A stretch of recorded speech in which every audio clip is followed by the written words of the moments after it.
सर्दी के चलते जिला प्रशासन के निर्देश पर नगरपालिका द्वारा किए गए पुख्ता इंतजाम। सदर तहसील के अंतर्गत यात्रियों के रुकने के लिए 50 बेड का अटल आश्रय गृह बनाया गया, जिससे कि सर्दी में किसी किस्म से कोई भी मुसाफिरों को यहां बैठकर रात ना गुजारना पड़े, जिसको लेकर के अटल आश्रय गृह बनाया गया। वहीं आज की रियलिटी चेक आर्य चेतना न्यूज की टीम ने पहुंचकर आए हुए मुसाफिरों का जाना हालचाल।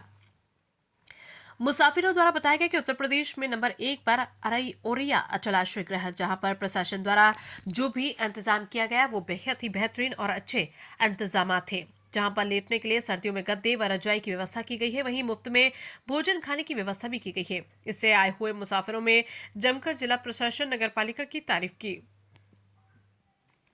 मुसाफिर कृष्णा, जो कि देवरिया निवासी हैं, झांसी किसी काम से जाना था, किसी कारण से वो लेट हो गए और सदर कोतवाली के अटल आश्रय गृह में शरण लेना पड़ा। अपना आधार कार्ड दिखाकर अटल आश्रय गृह में रुके। वहीं बताया कि उत्तर प्रदेश में अगर देखा जाए तो सबसे बेहतर औरैया जनपद में अटल आश्रय गृह है, जो मुसाफिरों के रुकने के लिए व्यवस्था की गई है। जिला प्रशासन व नगरपालिका द्वारा बेहद ही सराहनीय है, जिसमें भोजन भी मुफ्त में मिलता है। जमकर जिला प्रशासन और नगरपालिका की उन्होंने तारीफ की। सीतापुर निवासी रविकांत यादव ने बताया कि हम झांसी जा रहे थे, लेट हो जाने के कारण अटल आश्रम में आकर रुक गए, जिससे कि खाने में पीने में दाल चावल रोटी मिली, सोने को रजाई तकिया व बेड मिला। बहुत अच्छी व्यवस्था है। मुसाफिर सूरज ने बताया कि हम लखीमपुर के निवासी हैं और झांसी जा रहे थे। लेट हो जाने के कारण अटल आश्रय गृह में आकर हम रुके हुए थे। यहाँ पर खाने को दाल चावल मिली, रोटी, और हमें अपने मनपसंद बाजर की रोटी लेकर आए थे, जो भी यहाँ खाने में मिला बहुत ही स्वादिष्ट था, जिसका कोई भी पैसा नहीं लिया गया। दुर्गेश, जो कि अटल आश्रय गृह में केयरटेकर की ड्यूटी करते हैं और आने जाने वाले मुसाफिरों का रजिस्टर भी मेंटेन करते हैं। अब तक 12 से 13 मुसाफिर आए हुए हैं, उन सभी की यहां पर एंट्री करते हैं। आयुर्वेद सभी मुसाफिरों का आधार कार्ड व मोबाइल नंबर लेते हैं और रजिस्टर में नोट करते हैं। खाने पीने की व्यवस्था पूरी चल रही है और वृद्धाश्रम से खाना आता है और 14 तारीख से यहाँ पर खान पान की व्यवस्था भी कर दी जाएगी। अब तक 10 से 12 लोगों को भोजन दिया गया है। शेष लोगों की व्यवस्था जो रह गई है, रोज खाना बर्बाद होता था, इस वजह से आज खाना कम बनाया गया। भोजन का कोई भी पैसा यहाँ से नहीं लिया जाता, बिल्कुल मुफ्त में भोजन दिया जाता है। आर्य चेतना न्यूज की टीम ने कहा कि जिला अधिकारी द्वारा अभी हाल ही में कुछ दिन पहले वस्त्र वितरण का कार्यक्रम किया गया था। उसमें जिलाधिकारी ने कहा था कि यहाँ पर एक कैंटीन चालू होगी, जिसमें 10 रुपए की भोजन थाली मिलेगी। तभी इस संबंध में केयरटेकर दुर्गेश ने बताया कि व्यवस्था अभी तक यहाँ पर नहीं हुई है। यहाँ पर मैं नया आया हूँ और 23 तारीख से मुझको 8 दिन हुए, अभी तक कोई कैंटीन यहाँ पर चालू नहीं हो पाई। 14 तारीख से कैंटीन चालू होगी। दाल चावल रोटी कभी कभार आ जाती है, वैसे तो डे वाइज डे चालू होता है।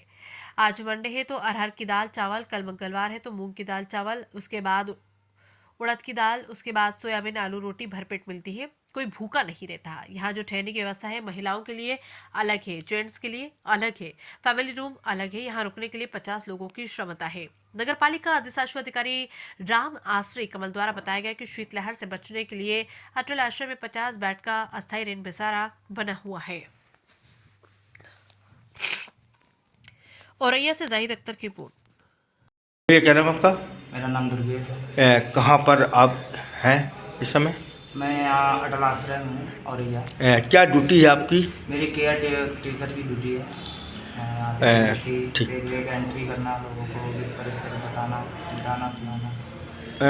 अब तक कितने यहाँ पर मुसाफिर आए हैं, क्या व्यवस्था? अभी तक 13 लोग आए हैं अभी, और कुछ लोग आते हैं, कुछ चले जाते हैं। तो कैसे एंट्री करते हैं, क्या पहचान करते हैं? एंट्री उनका आधार कार्ड लेते हैं, वोटर ID लेते हैं, मोबाइल नंबर लेते हैं, उनका एड्रेस पूरा प्रूफ के साथ। खाने पीने की क्या व्यवस्था खाने पीने अपने? की व्यवस्था तो अभी फूड चल रहा है, वहाँ से आता है। कहाँ से? यहाँ पे 14 तारीख से यहीं पे मतलब खाना बनना स्टार्ट हो जाएगा। मतलब कहाँ से आता है? वो वृद्धाश्रम से आता है। वृद्धाश्रम से आता है। तो अब तक मतलब कितने लोगों को भोजन आपने दिया?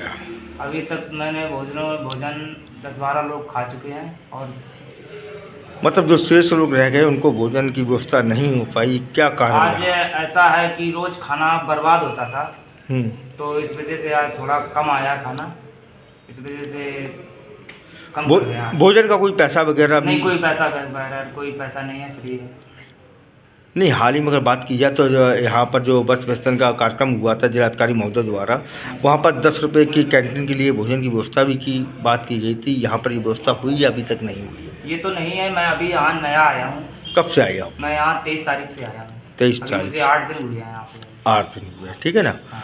तो अभी तक मतलब यहाँ पर कोई कैंटीन वगैरह चालू नहीं हो पाई है। नहीं, अभी वो 14 तारीख से होगी कंटिन्यू। अच्छा, 14 से यहाँ खाने में आपकी तरफ से मतलब जो विद्या हाँ, जो क्या क्या भोजन मिलता है लोगों को?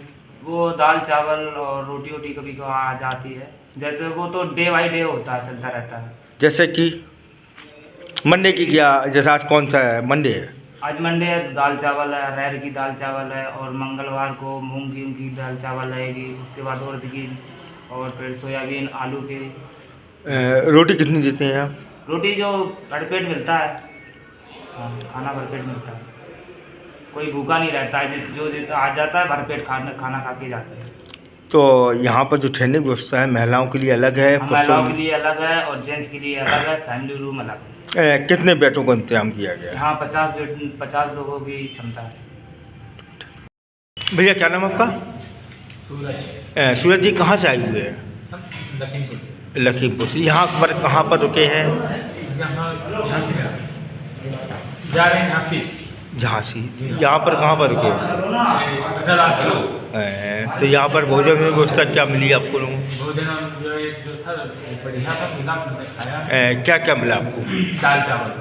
वही अगर बात की जाए तो रोटी आप लोग बाजार से खरीद रहे हैं, ये क्या? रोटी हम अपनी मनपसंद से लेके आए हैं, बाकी जो दाल चावल है वो मिला हमें।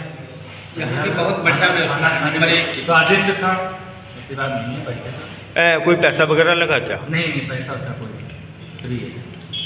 कांति यादव, मैं सीतापुर से हूँ, लालपुर से। जी। मैं जा रहा था झांसी को, मुझे रात हो गई तो मैं यहाँ जो है नाइट के लिए रुक गया अटल आश्रम में। जी। अटल आश्रम में हमको बेड मिला, तकिया मिली, लेटने के लिए बहुत अच्छी, ओढ़ने के लिए व्यवस्थाएँ मिली। खाने में हमको दाल और चावल मिला, नंबर 1 स्वादिष्ट भोजन, सुपरहिट भोजन मिला हमको। जी, मैं बहुत बहुत आभारी हूँ यहाँ के स्टाफ का। कहाँ के निवासी भैया? देवरिया राड़ा। यहाँ पर कहाँ जा रहे थे आप? झांसी। तो क्या कारण रहा जो यहाँ रुकना पड़ा आपको? झांसी जा रहे थे इसलिए देखोगी रुकना पड़ा। बाकी भोजन में बहुत अच्छी व्यवस्था है और रहने की भी नंबर 1 की व्यवस्था है। क्या आपका आइडेंटिटी प्रूफ वगैरह लिया गया है यहाँ पर? जी हाँ, क्या मांगा तो? आधार कार्ड। तो यहाँ की व्यवस्था लेकर क्या कहना चाहिए कि सही व्यवस्था व्यवस्था के लिए नंबर 1 की व्यवस्था है। उत्तर प्रदेश में भी सबसे नंबर 1 की व्यवस्था अगर जो देखी जाए तो औरैया जिले में ही है, अटल विश्राम गृह में। क्या नाम आपका? राम अवतार। कहाँ के निवासी हो? रसदान। रसदान। यहाँ औरैया आप आए हो कैसे? क्या कारण रहा? हमें मजदूरी करता हूँ, अच्छा। डिलीवरी करती थी, यहाँ रुक जाता हूँ बाई चांस और कभी घर चला जाता हूँ। तो कोई पैसा सा लगता है यहाँ पर? ना, कोई खाना पीना मिलता है आप लोगों को? खाना मिलता, सारी व्यवस्था है, बढ़िया यहाँ की कर्मचारी है। क्या क्या कहना चाहिए यहाँ पर जिलाधिकारी महोदय द्वारा यहाँ व्यवस्था अच्छी कराई गई, इसके लिए क्या कहना चाहेंगे उनके लिए? बहुत अच्छी व्यवस्था लगी मुझे। जो यहाँ के कर्मचारी है, सारे बढ़िया लड़के हैं, बड़ा प्यार से बोलते हैं, सारी बातें करते हैं, ठीक, हमें कोई दिक्कत नहीं है। कुल मिलाकर तो ये बात ही है। सर, नगर पालिका क्षेत्र में रैन बसेरे के कहाँ इंतजाम किए गए हैं? नगर पालिका परिषद में शीतलहर से बचाव के लिए अटल आश्रय स्थल पर 50 बेड का स्थायी रैन बसेरा बना हुआ है।